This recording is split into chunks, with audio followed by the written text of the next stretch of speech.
What's up guys, it's Casey at Freefall Data Systems, and we've gotten a lot of questions recently about the fit of our altimeters in this popular helmet in particular, the Cookie G3, so let's take a look.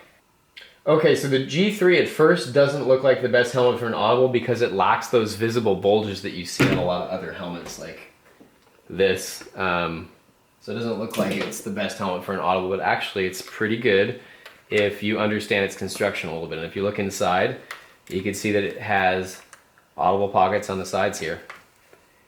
And if you take up the padding here and look at what's underneath, you can see that there's actually a ridge right here. And when you're fitting in an audible, it's important to make sure that you get that audible down below that ridge. So, for example, make sure your speaker is facing inward. I like to have the Bluetooth switch on the top, because then you could actually leave the unit in the helmet and still access your information. So put it in like this, and then make sure you tuck it downward like this to the bottom so that it fits below that ridge that I'm talking about. If you look in your helmet, you'll see what I'm talking about, but it's very uncomfortable if you have it floating up in here somewhere. Alright, let's go ahead and look at how a ColorAlti fits into one of these things.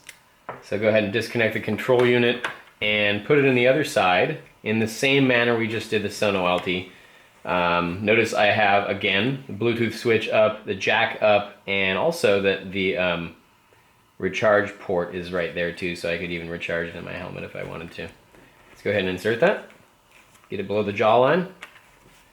And the nice thing about the G3 is that you have a ton of Velcro up here and a lot of thick padding there. You can also see that there's a place to put the plug. You can connect it to the control unit. I'm just going to tuck that down in there for a second. And then I'm going to go ahead and get as much of this back behind under this padding. And this is going to be held in place even more when it's on my head, but I'm not going to need any extra reinforcement. This can be adjusted later, by the way. And we're going to go ahead and put that like this. And then we're going to go ahead and see if we can find a plug.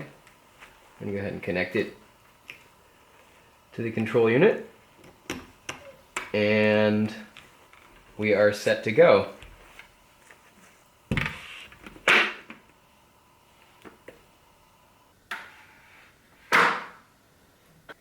That's going to do it for this video, guys, but keep your eyes out. We're going to be producing a couple more of these videos with different helmets in the next couple weeks.